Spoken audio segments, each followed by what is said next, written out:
What is going on, everybody, and welcome to the Saturday edition of the Stochastic NHL Strategy Show. I'm your host, Josh Harris.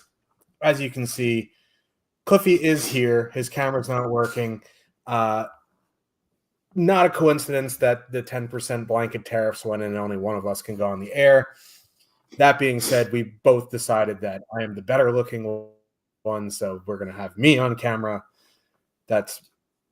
That's my story, and I'm sticking to it. That's not really what's happening. I don't know what's happening with his computer or his camera, but he's here.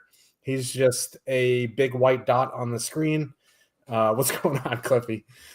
Yeah, I mean, I wish I had like a guess who tab, like from the board game, and just throw that up there. Like I don't know what's going on. StreamYard won't recognize my camera, and it's the one I've been using for 2 years now. So it is what it is. 8 games tonight. Pretty big playoff implications for Montreal. The Rangers are playing right now, obviously between those two, and then Columbus going into Toronto. Some pretty big games. Playoff-wise on the board, Calgary, if they win tonight, I think they're within 5 points of Minnesota. Minnesota's obviously been on a slide with all their injuries, so that's a big game for them. Lots of the big boys on the board tonight. You have Tampa Bay, you have Toronto, you have Colorado. I guess you could even throw Vegas in there. Of course, our Columbus Blue Jackets. All the matchups are fairly interesting. There's nothing that I necessarily want to skip over. So it's a nice little 8-game slate. You can't tell because you can't see me, but I am excited about this 8-gamer. Yeah, what jersey is Cliffy rocking? He is currently wearing the Harry Potter invisible cloak, so I don't know what jersey he's wearing. Fresh dome. Yes, this is the second time this season I have done my hair. It was necessary. There really wasn't much on the top. I looked like I was growing a mullet, but bald. So it was a scene. It was time for it. Chief slap shot. Yeah. No, he's got a Jesper Bratt jersey on. Let's not. The Rangers just gave up a couple minutes ago a 3-on-1 shorthanded breakaway goal to the Devils, so it's good for your Habs. But let's get into this slate. Before we do, some of y'all missed the MLB deal. Shame on you. However, since we are fans of you and you're fans of us, we will give you a promo code if you still want to try it out. Promo code Stochastic15 will get you 15% off week or month of your MLB subscription. Obviously, there's MMA today. NHL and NBA are winding down, but the Masters are next week, so there is a lot going on still. So use promo code Stochastic15. That will get you 15% off. You won MLB. Yeah. What night was that? Was that Friday, Thursday, Wednesday? One day this week, I won both the $1 and the 50-cent mini maxes. And then I had a couple people in my DMs be like, if you entered those contests in the $18, you would have won by like 10 points. I'm like, you giving me the $2,700 to put the 150 lineups in the 18? Because I sure as shit wasn't picking that lineup that won out of the hat. So, yeah, it was nice that I won both those, but like I was never entering the 18 there. And people are like, now you have the ammo. I'm not doing it. $2,700 for 150 lineups when there's the mini max or the mega mini max in MLB. It's a nice place to be. $150, $225 for 150 lineups, depending on how many mini maxes you want to do, is comfortable. $2,700 in a basically, if you don't finish in the top 3, you're probably losing money. So, yeah, but I don't know why I just went off on that MLB tangent. I had to get that off my chest. Even Lindy agreed with me. When Lindy agrees with me on that kind of stuff, it's kind of scary. Earth-altering things happen. But let's get into this slate. Cliffy rocking the Halak jersey. Tampa Bay Lightning with a 3.7 total. Heading into Buffalo, the Sabres have a 2.8. Tampa going Kucherov, Gensel, Point, Hagel, Cirelli, Paul. They're probably going 11-7. We don't know for sure, but they'll cycle through their lines or whatever. Buffalo going Thompson, Benson, Kulik, Peterka, McLeod, Quinn, Tuck, Zucker, Krebs. Normally I wouldn't be on Buffalo here. Facing Tampa Bay is generally not a good matchup. That being said, it is our pal Jonas Johansson in net, and he sucks. So that does bring in that Kulik, Thompson, Benson line for me. I don't really love that there's absolutely no correlation whatsoever, but Taves Thompson is easily my favorite play on Buffalo. Him and Kulik have had pretty good numbers together this season. A two-man there is fine. You want to add in like Zucker or Peterka for more power play. I think that's viable if you want to leave Benson off.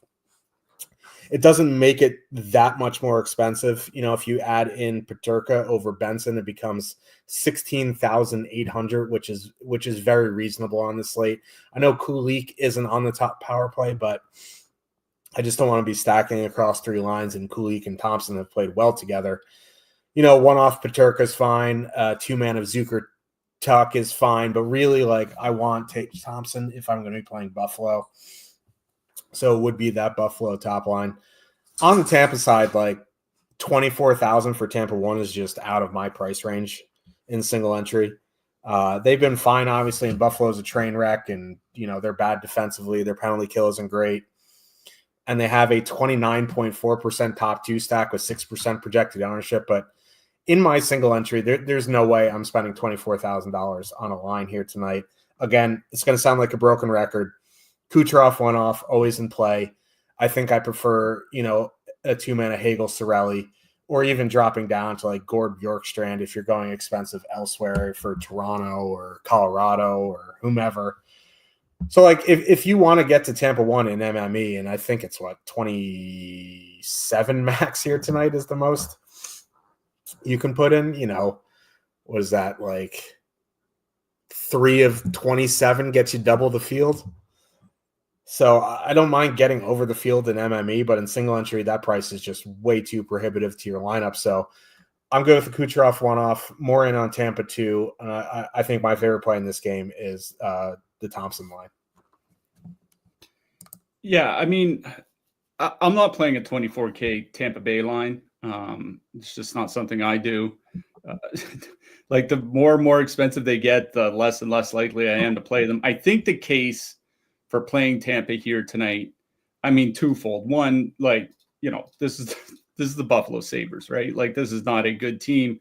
Over their last 27 games, or last third of the season, let's say, 8th most expected goals against per 60, 7th most goals against per 60, 5-on-5. The penalty kill is not good. They're taking a lot of penalties. They're at 3.1 times shorthanded per game.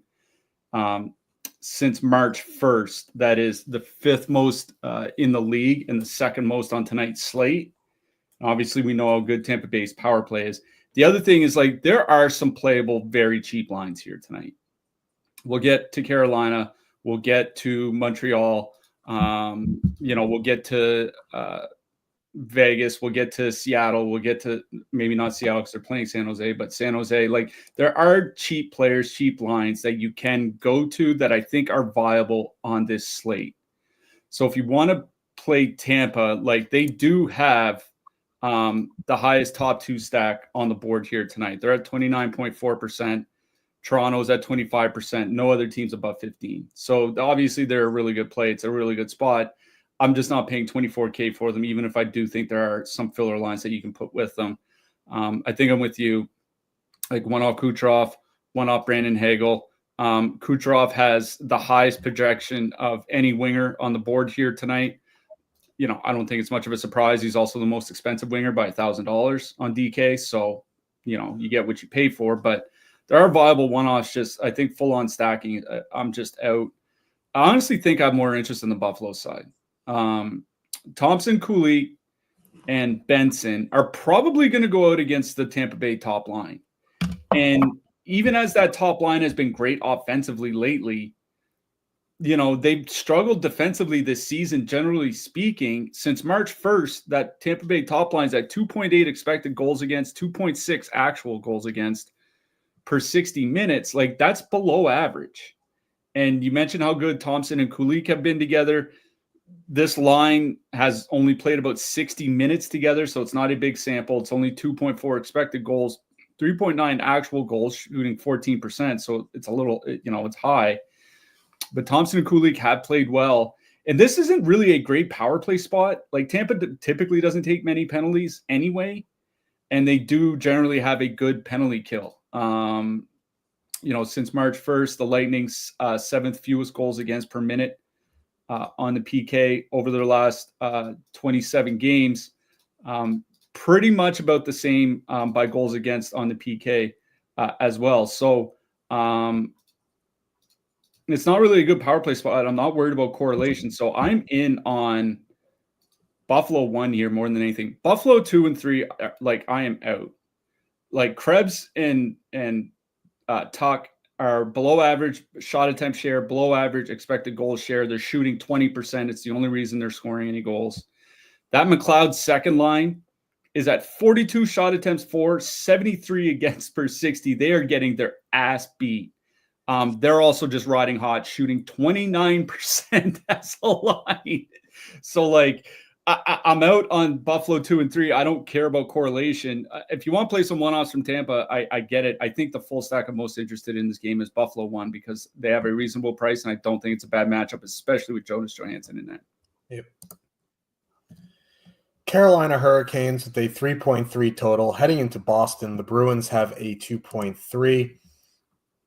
Carolina going Aho, Jarvis, Blake, Hall, Roslovic, Robinson, Stankoven, Kotkaniemi, Martinook. I didn't see anything on Stahl. I think he's out again. Yeah, I'm assuming he's out. Yeah. I'm assuming him and Svechnikov are both out. Just real quick, I saw Rod Brindamore had a quote. He said, "I suspect we'll know more when we get back to Raleigh." This is only game 2 of a 4-game road trip, so I really doubt they'll be back tonight or anytime soon. Yeah. Boston going Pasternak, Lindholm, Geeky, Zaka, Middlestat. It doesn't matter. It doesn't fucking matter. The only thing I'm interested in Boston is a Pasternak one-off, and generally that's fine. But, like, with Lindholm up on that line, they've been dog piss together. Like, Pasternak and Lindholm just don't work. Pasternak with anyone else but Lindholm, he's been fine. With Lindholm, he's been absolute trash. And they're coming in with double-digit ownership here. So, like, Pasternak one-off is fine because he's a great player on his own. I just have a little bit more pause than I normally do recommending a Pasternak one-off on a awful team because when he's with Lindholm, it's just atrocious. So, like, he's fine, but just air of caution there for Pasternak. On the Carolina side, I do have some interest in Carolina 1 here.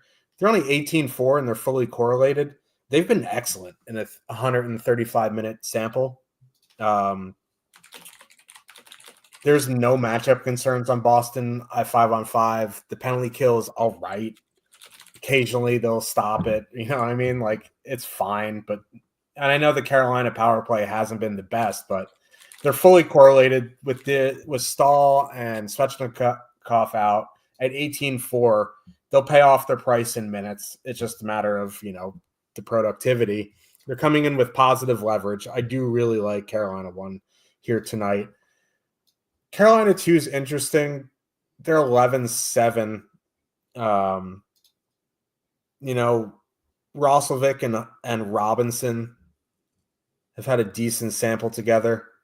You throw Hall into that mix. Hall looks fine on Carolina. They're 11-7. I think they're fine to throw in a basket of filler lines that you can use against or use with expensive stacks and stuff. You want to go to Kotkaniemi, Martinook, Stankoven, I think that's also fine. You can do whatever you want with Jess Barry, Kotkaniemi. I'd be more interested in like a Stankoven, Martinook 2-man. But, the Carolina depth going up against the Boston depth is advantage Carolina. It's just a matter of, what your build is. Like, all push comes to shove. Easily my favorite line in this game is Carolina 1.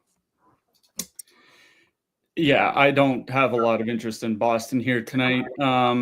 If you want to play the top line, go ahead. But I was looking, Pasternak and Elias Lindholm have 135 minutes with any winger but Brad Marchand. 56 shot attempts, 2.4 expected goals, 1.7 actual goals per 60. Shooting 6.2%, even if they're 9.5%, they'd be a league average line. Like, they're just not generating anything. They are perfectly correlated. I guess that's something you can hang your hat on, but this is a pretty bad power play spot for them. So, like you said, I think a Pasternak one-off or something is fine, but honestly, if I have the money to pay up $8,200 for a one-off Pasternak, I'll just try to find the extra $1,000 and go play a one-off Nikita Kucherov instead. So I think I'm just out entirely on Boston. On the Carolina side, like I really do like Carolina 1 here. They have been really, really good together. Just almost 150 minutes with Jarvis and Blake next to Aho, 78 shot attempts, 3.8 expected goals, 4.1 actual goals per 60. With Stahl and Svechnikov out last night, I think Blake was just under 20 minutes, and then Jarvis and Aho were between 20 and 22. Like, these guys are perfectly correlated, probably going to all play around 20, if not more minutes. And they've been really, really good together. And obviously Boston is a pretty bad team. Now, Elias Lindholm, for as much as we make fun of him, he's still solid defensively. I think that's one thing that might concern me anyways. The other thing is, like, of all the issues that Boston has had, the penalty kill is the one thing that's actually gotten pretty good as the season's worn on. Their last 25 games, shots against per minute on the penalty kill, 5th fewest. Goals against, 11th fewest. Like, I mean, just outside the top 10 by like 3/100ths of a goal. If you look, like, just since March 1st, top 10 by shots against per 60 on the PK, top 10 by shot attempts against per 60 on the PK, top 10 by goals against. Like, the penalty kill is the one thing that has actually gone pretty good. Now, Carolina's power play has been a lot better with Taylor Hall, which is pretty funny. I hope Quick Party's watching. So their power play has gotten a lot better. They are drawing a lot of power play opportunities. It is a perfectly correlated line against a bad team that is reasonably priced and going to play a lot of minutes. And they've been really good both at 5-on-5 and on the power play. So I think there are a lot of reasons to play Carolina. I think one of the big reasons is, like, there are a handful of lines in that 18 to 20K range. Carolina, San Jose, Philadelphia, Montreal, Toronto's second line. There is, like, one spot that is not going to get any ownership, 2 with a lot, and 2 in the middle. This one is in the middle. I would probably play this one over Toronto 2. I would play them probably over Philly.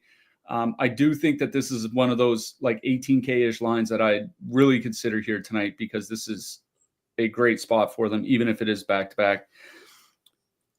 I will mention, just because the Boston power play has been so much better, I'm not super concerned about getting as many power play guys as I can. So Stankov and Kotkaniemi Martinook is one of the filler lines I was looking at here. Kotkaniemi and Stankoven obviously don't have much of a sample together. They've only played a few games. 75 shot attempts, 3.5 expected goals, 3.4 actual goals. Stankoven and Kotkaniemi on the second power play unit, they get some power play time. Stankoven's at like 2.3 shots per game since getting to Carolina, so he's been involved offensively. At 11,200, I know they're coming in with 4 to 5% ownership, which sucks. But this is, like you mentioned, this is a matchup where the depth for Carolina is in a great spot against really bad depth from Boston. I think that Stankoven, Kotkaniemi, Martinook line, like a 2-man of Stankoven, Kotkaniemi or something, is a spot I would look. If you want to go to like Hall, Roslovic, just because Hall's on the power play, in case they get there on the power play, I think that's fine as well. But I think Carolina 3 is where I might go for a filler, but Carolina 1's easily my favorite line in this game. Our Columbus Blue Jackets with a 2.8 total heading into Toronto. The Leafs have a 3.7. Toronto going Matthews, Marner, Nyes, Nylander, Tavares, McMahon, Domi, Lawton, Yarncroc. Columbus going Marchenko, Monahan, Voronkov, Jenner, Fantilli, Johnson. Sillinger, Olivier, Danforth. Toronto 1 is 22,100 fully correlated, 25% top two, 11.3% projected ownership. Like, it's fine. It's fine. Don't get me wrong. It's really expensive and I don't want to spend it, but they've been fine. The issue why I don't really like Toronto 1 is Toronto 2 is 19,800. You get 2 of the 3 guys on the top power play unit, and their offensive numbers are better than the top line. 3.7 expected goals for, 4.8 actual. Nylander is the most important player on that power play anyway. So I prefer to save the $2,300, save half the ownership, and go play Toronto 2. If you want to leave off, McMahon or whatever and add in a Marner or something, fine.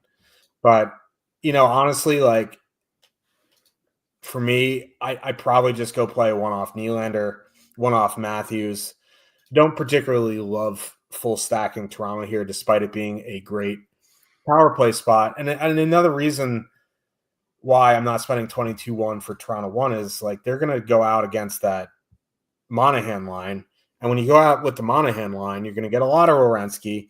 And the Monahan line is actually pretty good defensively. So if anything, if I'm going to full stack anything, it's Toronto 2, but more likely I will go to one-offs or two-mans that work on the power play. On the Columbus side, they're cheap and they don't have a lot of ownership. That top line 16.6 coming in at 2.5% projected. The second line 16.4 coming in at 1.1% projected.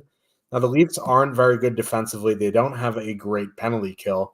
I think what I would do is either full stack Columbus 1 or go Monahan, Marchenko, leave off Voronkov, and add in one of Johnson or Jenner. It's just a really understatedly good matchup for Columbus. Toronto's great offensively. It doesn't mean they're anything good defensively. Columbus has a 2.8. That's nothing to sneeze at. So I'm interested more in full stacking the Columbus side. One-offs on the Toronto side are my favorite thing in this game, but like Columbus at this ownership and price, definitely in play here. Yeah. The top line for Columbus, because I think at morning skate they moved Voronkov down to the third line, right? And Kent Johnson was up on the top line. That would make it a perfectly correlated line, which is, something that obviously they haven't had since Monahan came back because they moved Voronkov off the power play. Marchenko, Monahan, Kent Johnson, 16,700 fully correlated. Against a Toronto team, like, let's face it, has not been that good defensively for a while. I was looking just, over their last 25 games, they're basically middle of the league by expected goals against, by actual goals against, like 10th. So, like, fine, like above average, certainly not good by any means. And we know how bad their penalty kill has been. And the Columbus power play is legit. It's one of those things, like at 5-on-5, the Monahan line just kind of picked up, at least offensively, right where they left off and he came back. The power play has done the same thing. So this is a pretty good power play spot for Columbus. And now that is a line that is 16,700, fully correlated, probably all going to play 19 to 21 minutes. They'll get the Matthews matchup, which sucks because that is easily their best defensive line. But it's not as if they're impervious to giving up goals. And this is a really good power play spot for Columbus. Like, I think Columbus 1 makes a lot of sense here tonight, honestly, just because they're 16,700. You save a couple grand, from those lines, like Carolina or Philly or whatever. And then you still have enough to stack with another middle price stack, and you can play. Like, there are a lot of top tier defensemen. We'll get to them later. Makar, Werenski, Hedman, Dahlin. Like, there are a lot of top defensemen you might want to play here tonight. I think Columbus 1 makes a ton of sense. In fact, I think I dropped it in our Discord that the team that has scored the most goals against the Leafs on a per minute basis this season is Columbus. Over the last 2 seasons, it's Columbus. And over the last 3 seasons, it's Columbus. 8 out of the last 11 times these two teams have met up, Columbus has scored at least 4 goals. Teams change, coaches change, players change, but it's just real weird that these two teams tend to score a lot of goals when they face each other. Probably why there's a 6.5 total here. I really do like Columbus one. I'm out on the Columbus depth. On the Toronto side, this is a pretty good matchup for Toronto one. But if I get to the point where I'm paying $22,100 for a line, I'll find the $1,900 and go play Tampa Bay instead. It is a good matchup for Toronto. Don't get me wrong, but that Tampa Bay top line has been more consistently excellent offensively with a much better power play, in a better, as good of a power play spot. So I don't hate playing Toronto one. I think I would just pay up and go play Tampa Bay instead if I was at that point. So I guess by process of elimination, I agree with you. It'd be Toronto 2. I think I'd be more inclined to, take out McMahon and put in Marner or something like that, because it is a good power play spot. But for me, it's Toronto 2 at the least. But considering their price, perfect correlation, ice time, all that, I think Columbus 1 is my favorite line in this game. Yeah, you don't have to convince me to play Kent Johnson on a perfectly correlated line. Shut up and take my money. Philadelphia Flyers with a 2.7 total. Heading into Montreal, the Habs have a 3.3. Big night for the Habs here. They need a W. They're getting helped out by the Rangers currently. 15 minutes left in that game. The Rangers are losing 2-0. Classic Rangers hockey. Montreal going Caulfield, Suzuki, Slavkovsky. Line a Newhook, Heineman, Gallagher, Dvorak, Anderson. Flyers going Konechny, Michkov, Couturier, Forrester, Brink, Cates. So, if you want to play Forrester, Brink, Cates, that's fine, but they're the Walmart version of the Gallagher, Dvorak, Anderson line, and they're $2,800 or $2,900 more. So, just go play Dvorak, Anderson, Gallagher at that point. The one line I would be interested on the Flyers is Konechny, Michkov, Couturier at 18.3. They've been very, very, very good in their sample together. Their minutes have gone up since Torts has left. The issue is their price, right? At 18.3, I'd rather go play Carolina. I'd rather save the money and go play Columbus. It's just a price thing for me. They're only getting 1.8% projected. So I think, in MME, getting above the field, it wouldn't be difficult at all. But my favorite line in this game is Montreal 1. They are coming in with pretty heavy ownership. And as we saw the other night, Nick Suzuki gets the heaviest of the ownership on Montreal for good reason. But at 18,000, I think they are definitely in play. The Flyers, they're going to see that Couturier line, and that line, as good as they've been offensively, they have not been very good defensively. And if you're not very good defensively against the Suzuki Caulfield line, that's going to sting. And it's going to sting even worse when you have absolute poopers in between the pipes for your goalies. So I do really, really like Montreal 1 here. It's just a matter of, how you're going to get to them in single entry. You got Carolina to contend with, Columbus. There's other expensive lines. You know what I mean? They're definitely in the mix. And like I said, if you want to drop down to Gallagher, Dvorak, Anderson as a filler, they're 10-5. I think that's fine. A line a one-off, always in play as well. Yeah, so these two teams played last week right after Torts got fired. Philly won 6-4. Obviously, I watched the whole game, and I broke down the goals against and all that. One thing Philly did a good job of was getting to the net. It's the one area Montreal's, their defensemen struggle, moving guys out, those types of things. Anyways, what's important about that game that was in Philly is that with Philly at home, they get last change, obviously, right? And they put out the Brink, Cates, Forrester line almost shift for shift against the Suzuki line. With Montreal at home now, Montreal gets to dictate the matchups. That means Suzuki's going out against Michkov, Couturier, and Konechny. And, the Montreal depth has certainly struggled defensively for most of the season. This Montreal top line, since the Four Nations break, is up to almost 240 minutes. That's over their last 19 games. Expected goals against at 2.4, actual goals against at 1.8 at 5-on-5. They have been really, really good defensively. And I think this makes a pretty bad matchup for that Couturier line. that Couturier line would be the one I would have interest in because they are perfectly correlated. Montreal's penalty kill has been on a pretty steady slide over the last 6 weeks. So, it's not like we ever stack the Flyers because of the power play, but it is that they do have perfect correlation. I think on the Flyers side, I'd be more interested in one-offs. Honestly, like I think a one-off Matt V. Michkov at 6,300 makes a lot of sense. That guy's been on a tear even before Torts got fired. Like Michkov has been on a tear basically since teams returned from the Four Nations. Full stacking, I think I'm out. Like honestly, I would probably stack the Brink Cates Forster line, but like you said, where the Gallagher line is a lot cheaper, probably just go to them. So kind of by default, I think I'm more interested in the Montreal side. Like I said, Suzuki and them are going to be going out against the Michkov line. That Michkov line has not been that good defensively since the Four Nations break. 2.7 expected goals against, 3.1 actual goals against per 60.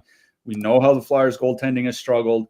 This Montreal top line has legitimately been one of the best 5-on-5 scoring lines in the NHL this season. I really do have a lot of interest in the Habs. The thing is at 15% ownership, it's kind of tough to stomach. We'll get to San Jose later. I would rather play Montreal at 15% than San Jose at 15%. I suspect San Jose won't come in at 15% though, but you get what I mean.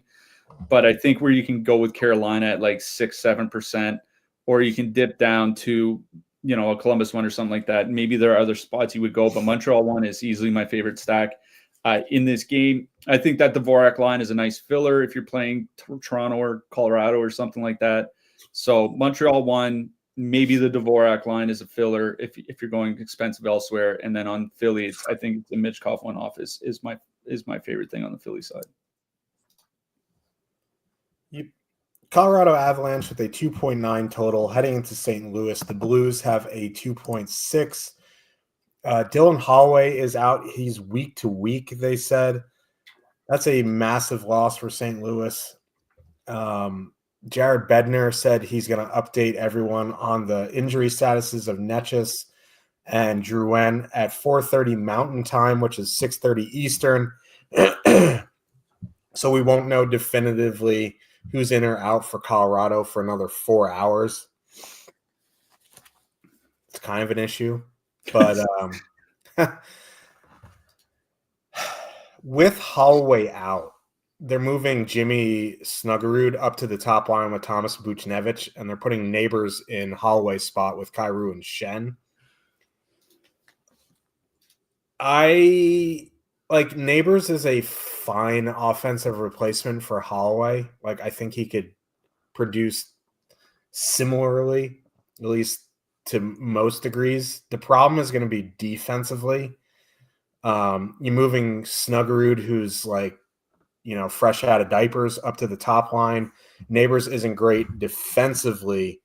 Now that top six, which has been one of the best defensive top six in the league since Jim Montgomery got there, they're going to take a hit here, and they already have a bad penalty kill. And now they have Colorado coming to town with, Cale Makar is the first defenseman to score 30 goals in the season since Mike Green in 2008, 2009, which is a ridiculous stat.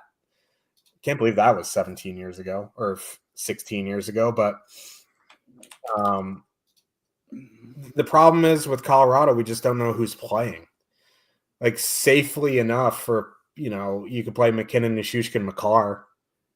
But until you get an update from Bednar, Netchus could be in, Drouin could be in, they both could be out, they both could be in. We just don't know. And we don't know the lines. And, Jimmy Vesey was in on the second line. He got some top power play time the other night. So it's really hard to know what to do with Colorado. That top line of McKinnon, Nichushkin, Lehkonen is 21-1. I'm sure any other type of combination with Drouin and Netchus will be similarly priced. So I guess you could build super expensive and react to the news. Hopefully we get news before lock, because this is a much better 5-on-5 matchup than it was, earlier in the week. Blues have a terrible penalty kill, and Colorado has a very good power play. So as it stands, obviously McKinnon, Nichushkin are in play. Makar's obviously in play. It's just hard to know what exactly to do until we get an update from Bednar. Yeah, if you're looking at the St. Louis forwards, I think the forward that they can afford to lose, they can least afford to lose to injury is Robert Thomas. I think after that, it's probably Dylan Holloway. Like, yeah, he's been playing 20 minutes a night. Like, I don't think people have really caught on to, like, I think people kind of know that he's had a good season. He has had a great season. Like, if you look at a ton of measures, expected goal share relative to the team, goal share relative to the team, 5v5 points per 60 minutes, goals above replacement per 60 minutes, et cetera, et cetera, et cetera. He's been a top 30 forward in the NHL this season. Like, not a first line forward, but like a borderline number 1, number 2 forward in the entire league. He has been like flat out all-star caliber. And all of a sudden, you take him out of the lineup. Like you said, that second line is going to get worse with Jake Neighbors there. And I think Neighbors is fine offensively. I think you're being a little bit kind to him about what he can replace. Like, I don't think he can replace Holloway at either end of the ice, not with Holloway playing the way that he has. And like you said with Snuggerud, he's playing college hockey a week ago. Now he's on the top line and going out against Nathan McKinnon. Okay, like I think Snuggerud, I think Snuggerud has a very bright future in the NHL. Like, he looks like he's going to be a very good playmaker. It's also his third game of his NHL career, and he's going out against an MVP. I think if anything for me on the blue side, it might actually be Thomas Buchnevich, Snuggerud, just because they're 13,900 and perfectly correlated. They're close enough to a filler stack that you can play them with one of those 16, 17, 18K lines and probably still fit in an expensive defenseman. So I think that would be the direction I would go. I'm going to be honest. I think I'm out on St. Louis here. This is just, that Holloway news is just very bad news for this team. Like I said, they can't lose Thomas. I think he's the number 2 guy probably in this entire lineup that they can't afford to lose. So I'm out on St. Louis. I'm in on Colorado. McKinnon, Nichushkin, Lehkonen, 21,100, 15.8% top 2 stack. We'll see. We'll adjust to the news when we get the news. Like you said, we're probably going to get it before lock. I'm gonna operate under the assumption that Necas and Drouin are both out. Like, Drouin's been in and out of the lineup all season. With playoffs 2 weeks away, I don't think that they're necessarily going to push it right now. It's not as if this is 3 months ago when they were teetering on a playoff spot. Like, they're comfortably in now. So I'm going to assume that at least he's out. We'll see about Necas. But that Colorado top line, 81 shot attempts, 3.5 expected goals, 6.2 actual goals per 60. Now, 6.2 is high because they're shooting 15%. But even if they're shooting 10%, they'd be scoring 4 goals per 60 minutes. Like, this line of Nichushkin and Lehkonen with McKinnon between them has been phenomenal. That's the line that I would probably go to in this game. I don't really have interest, honestly, in anything else on either side. Like I said, the Robert Thomas line, maybe because they're a filler, you can put with a 16, 17K line if you want to get in, like a Werenski or a Dahlin or something like that on the blue line. But other than that, this is a Colorado 1 game. I'm going to be honest. I don't think I'm going to be stacking on either side in my single entry. Yeah. And 13-9 for that top line is fine, but it's honestly, like, even with the injuries, is a pretty brutal matchup. So, moving on. Winnipeg Jets with a 2.8 total heading into Utah. The Soakers have a 2.7 total. Winnipeg going Connor Scheifele, Iafallo. The Iafallo experiment continues. Perfidi, Niederreiter, Nemestikov, Lowry, Appleton, Tanev. I think Ehlers is out. He took a slap shot to the ankle. He didn't miss a shift, but he wasn't at practice yesterday. They'll probably be pretty cautious with him because a lot of the times when you take a shot like that to the ankle, it's broken. And I think, they got fairly lucky. I think they officially designated him a game time decision. I'm operating under the assumption that he's not going to play. They're going to definitely err on the side of caution with Ehlers here tonight. pretty lucky he didn't break anything in his foot. Utah going Keller, Genther, Cooley, Schmaltz, Hayton, Yamamoto. I just don't like these Utah lines. I don't mind the top line of Keller, Genther, Cooley at 17.6, but they're kind of priced in a range in a bad matchup where like I'll spend the extra couple $100 for Carolina or Montreal, or I'll save a couple $100 and go play Columbus or something else. You know what I mean? So they're kind of priced in no man's land in a pretty tough matchup as it stands. So that would make Utah a MME only for me. You know, if you do need a filler in MME outside of the, you know, like the Montreal twos and that kind of stuff, 2-man of McBain, Krause, or, you know, McBain, Doan or something. Doan's still really expensive at $4,800. So for some reason. So it'd be like a 2-man of McBain, Krause is fine if you need, you know, a cheap 2-man to get your expensive stuff in. But, you know, kind of mum on Utah here. I'm not super excited about Winnipeg 1 either. 11.9% projected ownership on that top line. Like I follow, like they just aren't creating it 5-on-5. Not that like they were a super creative line with Gabriel Velarde, but the biggest impact is missing Velarde on the power play, and this is a good power play spot. Without Velarde on the power play, their power play really has taken a big hit. So, like, if you want a Kyle Connor one-off or something like that, I think that's fine. But really, I'm probably out on both these top lines just because, you know, with Iafallo there, it's not a great line. Winnipeg's priced in a weird spot. And it's just, I'd rather spend up for Carolina or Montreal or spend down to Columbus. Yeah, just real quick on that Josh Doan thing. Since February, like the end of February, since March 1st, so we're looking at 5 weeks now. He's had one game with more than 10 DK points, and it was 11.3. He hasn't had a game yet this season with 20 DK points. Like, I don't know why he plays 12, 13 minutes a game. I have no idea why he's like $200 cheaper than Arturi Lehkonen. He's been that price for weeks too, since he was on the second line, and like he doesn't do anything. He should be like 3,100. Like I don't get it. Anyways, I'm out on Winnipeg. Top line just really doesn't do anything with Alex Iafallo there. So far this season, they're at 49 shot attempts, 2.3 expected goals with him on the top line. That's in 94 minutes. Over the last 2 seasons, they have nearly 400 minutes with him, 2.7 actual goals per 60 at 5-on-5. Like, that's just not good. So, like, I don't know what to tell you. Not for a top line. Like, it's above average, but not for a top line. You know, they are cheap enough, like 17,300 for, you know, Iafallo will play 18 minutes. Connor and Scheifele probably around 20. They're above average. If you're an above average offensive line getting 18 to 21 minutes at 17,300, like that's worth something.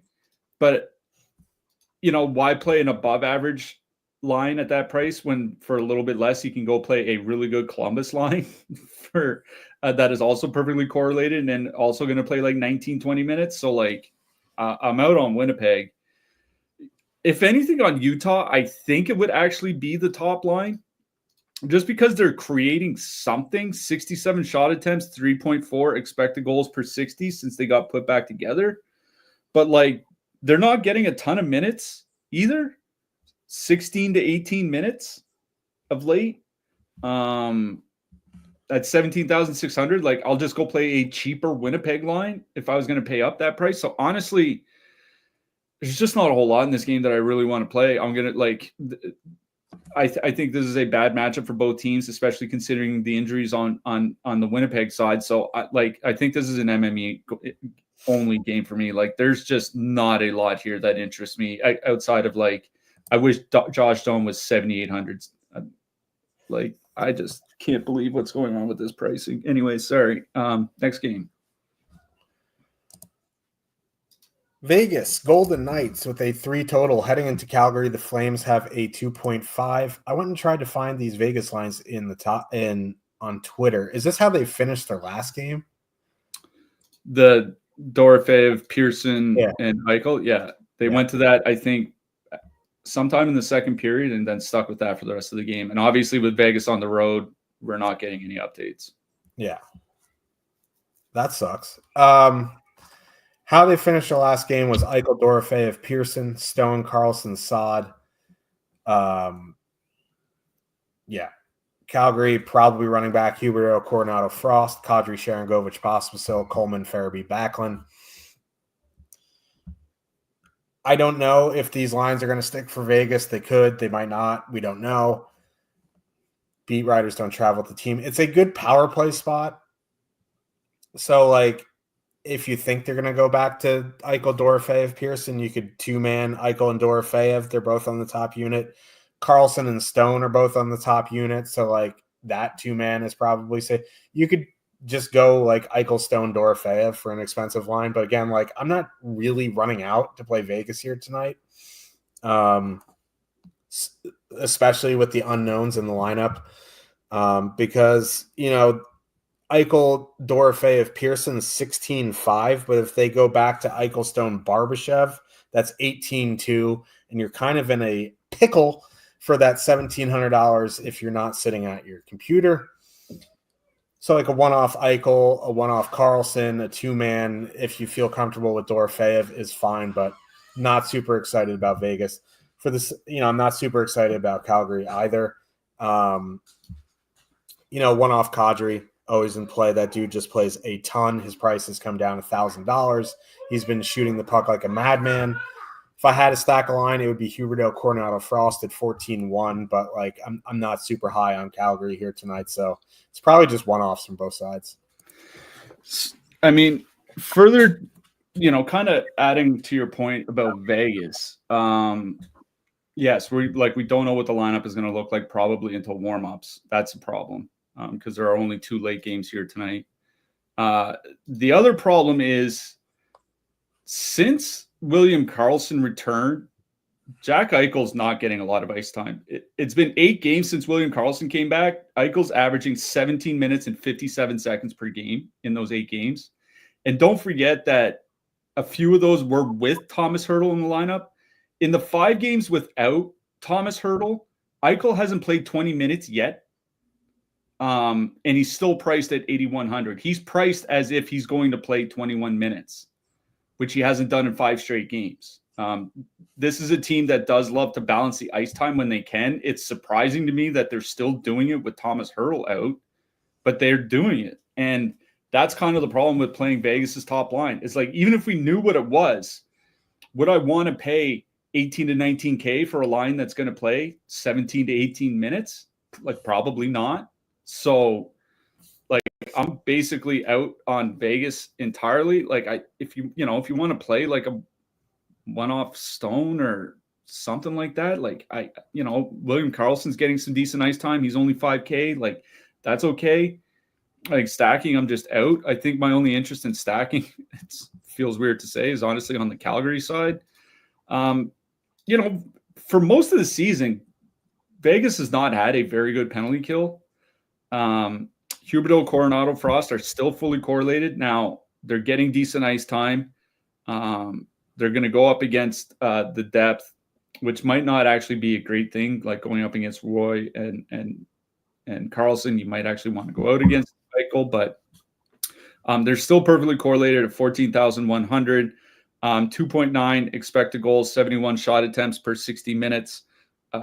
I don't mind them at 14,100 because you can fit them with those 16, 17, 18K lines, and that still allows you to get up to those expensive defensemen. So I think it's that Frost Coronado line. If you want to drop down to like Backlund, Coleman, Farabee, because they are over $2,000 cheaper, they are a true filler line that you can put in with your Colorado or your Toronto or something like that. I think that's okay. But for me, it's Calgary 2. It's really the only line that I have any interest in stacking in this game. And I think I agree with you that my favorite one-off is probably Nazem Kadri. He's still shooting the puck a fair bit, still getting a lot of ice time. So Kadri 1-off, Calgary 2-stack, maybe like a Stone 1-off or something like that on the Vegas side, but that's it. Yeah, Kadri's price is more reasonable too. He was 7,300 on Thursday, 6,300 tonight. So that's a weird one. But Josh Stone still 4,800. Good stuff. Seattle Kraken with a 3.6 total. Heading into San Jose, the Sharks have a 2.9. What a fucking dumpster fire this game is. San Jose going Celebrini, Toffoli, Smith, Eklund, Wenberg, Lund, I believe. They said the same lineup as last game. Yeah, I think it was Graf in practice yesterday, and I just saw they just had a morning skate, and I think it's Graf on the second line. So. Okay, so that makes it 800 more expensive to 12.7. I'm not really running out to play San Jose 2 here tonight, but San Jose won 18,100, 14% top 2-stack, 15.3% projected ownership. I don't think they hit that ownership. Regardless, if they're anywhere near that ownership, I have no interest in San Jose 1 here. At that price, that ownership, I'm just out. Like we've talked about it every game, every slate, every minute of every hour since Wallman got traded. They just can't create offense. Wenberg and Eklund can create a little bit on their own. They're fine, I guess. I don't particularly love the Sharks here. I don't love Seattle either, but they have a huge total. For me, my favorite line is, as a stack is Wright, McCann, Burakovsky, but there's 16-1, which is not ideal. For $600 more, I'll just go play Columbus, but they are coming in with 2.5% projected. They're fully correlated on the Vince Dunn unit, which I prefer, I think. Not that either are good, but this is an unbelievable power play spot. Maybe Seattle can muster one. I don't know. It would be Wright, McCann, Burakovsky for me. If you want to dip down to Beniers, Newman, Kako, I guess that's fine, but again, it's probably just one-offs. Yeah, on the San Jose side, like you said, without Wallman, that top line is just not doing anything. Celebrini and Toffoli have played 130 minutes together without Wallman on the ice since the Four Nations break. 53 shot attempts, 1.9 expected goals, 1.3 actual goals per 60. The power play is bad without Wallman. So at 18,000 and change, I'll just go play Carolina instead. I'll go play Montreal instead. So I'm out on San Jose 1. San Jose 2 is honestly where my interest is. Was the last game. It is this one again. Eklund and Wenberg, at least they're generating 68 shot attempts, 2.9 expected goals in 95 minutes together without Wallman since the Four Nations break.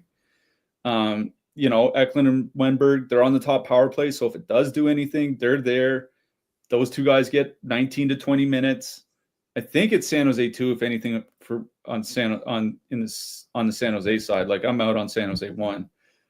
For Seattle, I agree with you on Wright, McCann, Burakovsky, but 16,100. It's a scene. Yeah, I mean, they're at 67 shot attempts, 2.8 expected goals, 4.8 actual goals per 60. Obviously, they're riding hot by shooting percentage, but they don't get a ton of ice time. You know what I mean? Beniers will play 17 to 18 minutes. Kako will be at 15 to 16. Chandler Stevens is probably going to lead the team in ice time. Jordan Everly will get 15 to 16. So that Wright, McCann, Burakovsky line is going to play at the low end 13 to 15, maybe up to 17 minutes if you're lucky. So at 16,100, I'll just go pay up an extra few $100s and go play Columbus instead. So I think I'm out on Seattle here entirely and putting my faith in Alexander Georgiev. That feels great. I think I'm in more on the Shark side here, and I'm in particularly on San Jose 2. Yeah, this game sucks. There's no other way to put it. Let's talk about defensemen here. There are 2 above 7K. I'll give you 2 guesses. You only need one. It's Makar and Werenski. I think they're both excellent plays here tonight. I don't know. Like, pick your poison, I guess. I think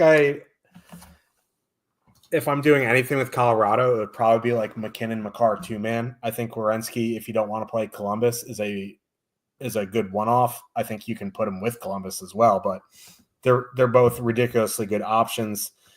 Below them, like Hedman's in a good spot, Rasmus Dahlin's in a good spot.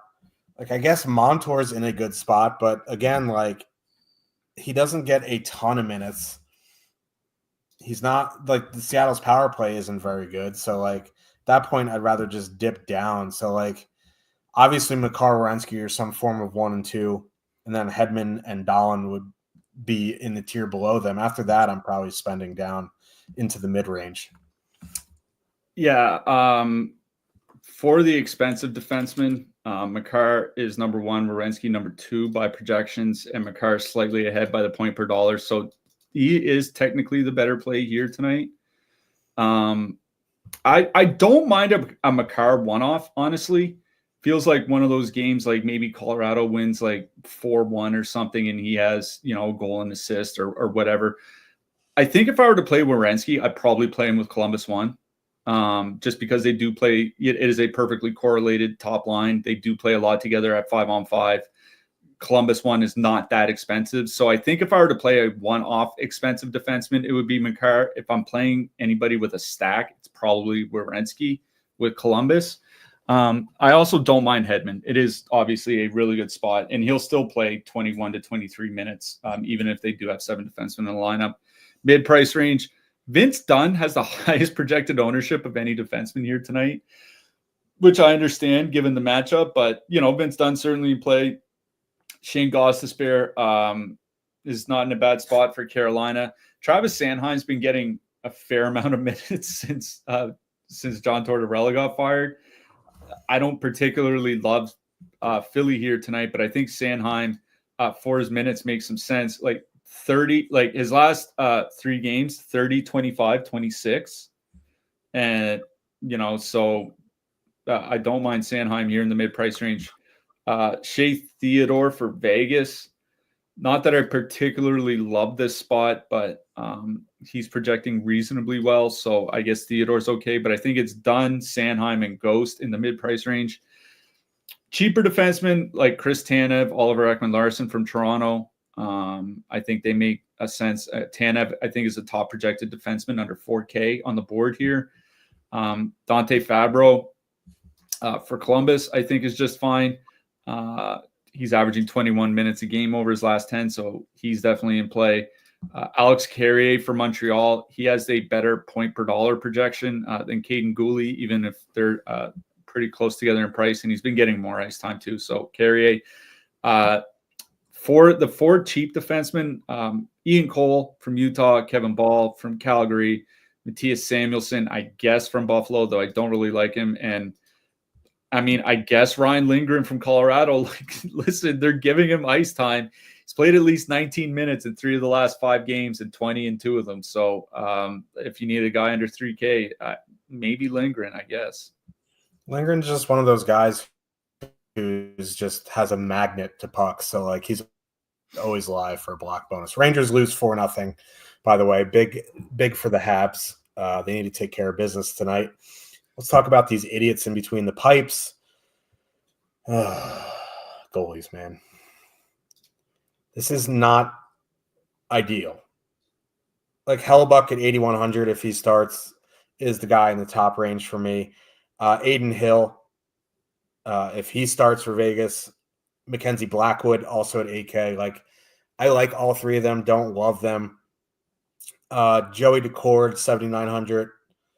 Sam Montembeault, but like really, there's not a guy that I particularly love. For the cheap guys, it'd be Dustin Wolf at 7,400 or Vermelka at 73. Other than that, like if you really, really need a punt, it would be Swayman, but like that just feels disgusting. I wouldn't go below Woll or Vermelka, but like again, this goalie slate sucks. So if there's one guy you have a lean on, just play him. It's a random thing. Just close your eyes, throw a dart at the board, and see where it lands. Yeah, the top 4 projected goalies are kind of all in a tier together. Freddie Anderson, Aiden Hill, Sam Montembeault, Anthony Stolars. Anderson at the top at 8,400, Montembeault at 7,800. I would honestly probably play Hill, just because he's, AK is fine. He has the second highest DK projection of any goalie here tonight. I always love playing goalies going up against Calgary. It's been one of my favorite spots all season. So I think for me, it would be Hill, Anderson. I'll shout out Connor Hellebuck. Like 8,100 on the road is a little expensive, but it's still Connor Hellebuck. You know what I mean? And even with Winnipeg's injuries, they're more offensive than defensive. Though playing Luke Shen as much as they are might eventually start to bite them. So I think it would be Hill, Anderson, Hellebuck. For the cheaper goalies, like there's just not a whole lot really on the slate that I really like. I do have interest in Swayman if you need a super cheap guy, because I always play goalies against Carolina. But I think Vejmelka at 7,300 probably makes the most sense, just because there's no Ehlers, probably no Ehlers. He's a game time decision. No Velarde. It takes punch out of their top 6. It takes punch out of the power play. I think this is one of those games where Vejmelka might not face a lot of shots, but I also don't think he gives up like 5 goals either. Yep. We will be back on Tuesday. I should be here. I should be home. My older son has an appointment, not in Philly. It's a little bit closer. It's early in the morning. I should be here, but we'll be here Tuesday, Thursday, Saturday. Again, if there's GVPs worth a damn the other days, we might be here, but I'm not going to hold our breath. Who are you liking for your hat trick pick? Just because I can't believe I have to root for the Toronto Maple Leafs tonight, but I have to root for the Toronto Maple Leafs tonight for my Montreal Canadiens playoffs hopes. So I'm going Wild Bill Nylander. How dare you? I know. I feel so sick. I feel sick to my stomach, honestly. That makes me want to go like Tyson Forster or something, but I'm not going to do it. God, this slate is brutal. I'm going to go. I used a Hab last time, so I can't do that. Wow, this slate is rough. Jared McCann, even though that line's overpriced, and he'll get there in 13 minutes. Yeah, it's true. He will. Yeah. Well, we'll see you on Tuesday, everybody. Good luck. Hopefully we win some money. And we can pay the electric bill with our winnings. Good luck, everybody. Good luck tonight, everyone.